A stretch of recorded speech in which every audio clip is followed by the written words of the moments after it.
আলহামদুলিল্লাহ, লক্ষ্মীপুর পানপাড়া থেকে এক বড় ভাই 3 পিস কলম্বিয়ান লাইট ব্রাহ্মার বাচ্চা অর্ডার করলো।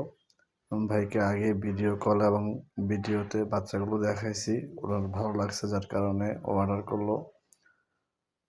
এবং সাথে কোয়েল পাখি আছে, 50 পিস রানিং ডিম পাড়া কোয়েল পাখি অর্ডার করলো। ভাইয়ের পাখি এবং মুরগিগুলা লক্ষ্মীপুর পানপাড়ায় গিয়ে দিয়ে আসবো। এবং যাদের কোয়েল পাখি এবং কলম্বিয়ান লাইট ব্রাহ্মা এবং আমেরিকান ব্রাহ্মা, সিল্কি, তিতির, মিশরীয় ফাউমি, ব্যান্থাম, জাপানিজ ব্যাকটাল ব্যান্থাম, এইসব মুরগি, ভাব পলিশ ক্যাপ, এইসব মুরগি লাগে তাহলে আমার সাথে স্ক্রিনে দেওয়া ফোন নাম্বার যোগাযোগ করতে পারেন। আমার কাছে 12 থেকে 13 আইটেম মুরগি আছে, যাদের লাগবে